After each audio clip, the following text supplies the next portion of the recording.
Hello everyone. चलिए बात करते हैं अपनी सांसों के ऊपर कि ढंग से सांस लेना हमारे लिए कितना ज़रूरी है। आज हम ये जानते हैं। आपने नोटिस किया है कि चूहा जो है ना, वो बहुत ज़्यादा तेज सांस लेता है, बहुत जल्दी जल्दी सांसें लेता है। तो जो उसकी उम्र भी है ना, वो उतनी ही छोटी होती है। और वहीं पे अगर कछुओं को देखें और एलिफेंट्स को देखें तो वो ना बहुत स्लो सांस लेते हैं, बहुत आराम से सांस लेते हैं। तो उनकी जो उम्र है वो उतनी ही बड़ी होती है। तो यहाँ पे जल्दी सांस लेना और आराम से सांस लेना कैसे हमारी उम्र पे इफ़ेक्ट डालता है, ये हम जानते हैं। हम जब स्ट्रेस में होते हैं ना, तो हम बहुत जल्दी जल्दी सांस लेते हैं। हमारी सांसें बहुत ज़्यादा शैलो होती हैं, यानी हम डीप ब्रीदिंग नहीं कर रहे होते। हम सिर्फ चेस्ट तक ब्रीथ करते हैं और फिर छोड़ देते हैं। मतलब हम अपनी सांस को यानी ऑक्सीजन को पूरी बॉडी तक, अपने पेट एब्डोमेन तक लेके भी नहीं जाते हैं। हम सिर्फ चेस्ट तक लेके जाते हैं और वापस उसको छोड़ देते हैं। और इसका नतीजा होता है हमारे अंदर स्ट्रेस। तो जब भी हम लोग डीप ब्रीदिंग नहीं करते हैं ना, शैलो ब्रीदिंग करते हैं, तो हमारी बॉडी के अंदर स्ट्रेस बनने लगता है। और वो जो स्ट्रेस होता है ना, वही सारी बीमारियों की जड़ होता है। यानी कि एंग्जाइटी शुरू हो जाती है, पल्पिटेशन हो जाता है, हार्ट रेट बढ़ जाती है।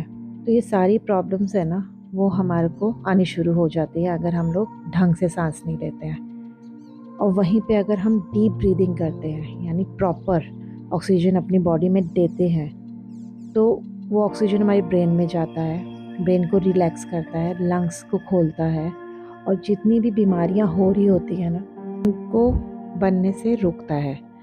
तो इसीलिए ना ढंग से ब्रीदिंग करना बहुत ज़रूरी है। तो अब हम जानते हैं कि हम लोग ढंग से ब्रीदिंग कैसे कर सकते हैं। जब हम सांस लेते हैं ना, तो हमारी सांस नोस्ट्रिल से होती हुई ना डायफ्राम तक जानी चाहिए। और वो डायफ्राम कहाँ है? हमारी चेस्ट के अंदर, जो गुब्बारे की तरह फूल जाता है जब हम सांस लेते हैं। तो वो जो हम ब्रीथ करते हैं ना, वो होता है नाक से हमने पूरी सांस ली, और वो सांस भरते हुए वो डायफ्राम तक जाता है और डायफ्राम फूलता है, यानी हमारा एब्डोमेन एरिया फूलता है। और जब हम उसे छोड़ते हैं ना, तो वो वापस रिलीज़ करता है और हम सांस बाहर नाक के थ्रू छोड़ देते हैं। तो जब भी अब आप सांस लेना, तो आप ध्यान दीजिए कि आप सांस कहाँ तक ले रहे हैं। क्या आपकी सांस चेस्ट तक ही जा रही है, या वो पूरी डायफ्राम तक जा रही है। तो इसको हम कहते हैं डायफ्राम ब्रीदिंग। और यही जो ब्रीदिंग है ना, ये हमारे को हर तरह की स्ट्रेस से बचाती है। तो इसके लिए ना आप पहले 4 सेकंड सांस भरिए, 8 सेकंड उस सांस को रोकिए, और अब वापस 4 से 5 सेकंड के अंदर उस सांस को छोड़ दीजिए। पर इस चीज़ को ध्यान रखिएगा कि जब भी आप सांस लेंगे ना, तो आपका एब्डोमेन एरिया फूलना चाहिए, जैसे गुब्बारे फूलते हैं वैसे फूलना चाहिए, और छोड़ते समय वो अंदर जाना चाहिए। तो हम सही सांस ले रहे हैं। अगर वो उल्टी प्रक्रिया हो रही है, तो इसका मतलब हम गलत ले रहे हैं।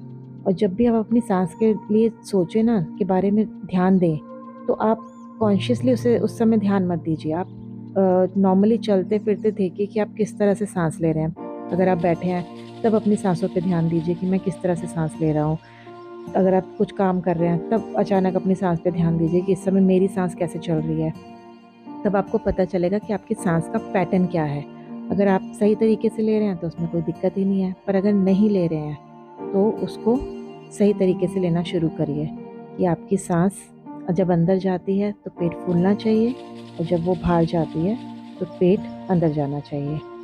और जब भी आप घंटे 2 घंटे में आराम से बैठते हैं, या ऑफिस में हैं, या कहीं पे भी हैं, अपने लिए ना 2 मिनट ज़रूर निकालिए इन सांसों के ऊपर ध्यान देने के लिए। और बैठिए और कॉन्शियसली आप अपनी सांसों को पूरा लीजिए। जब आप उसको 10 बार करेंगे ना, तो आपकी बॉडी में से वो स्ट्रेस हट जाएगा। और ये प्रक्रिया करते रहने पे ना आपको थोड़े समय में वो आदत पड़ जाएगी।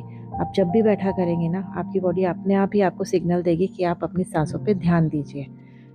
तो इस तरह से ना हमें जो अवेयरनेस लेवल चाहिए वो भी मिलेगा, हम ढंग से सांसें भी ले पाएंगे और हम आगे यानी कि मेडिटेशन के लिए तैयार भी हो पाएंगे। तो ये तो थी हमारी सांसों के ऊपर एक छोटी सी बातचीत। तो अगले एपिसोड में हम फिर मिलेंगे। तब तक के लिए आप हमेशा खुश रहिए, मुस्कुराते रहिए और स्वस्थ रहिए। धन्यवाद।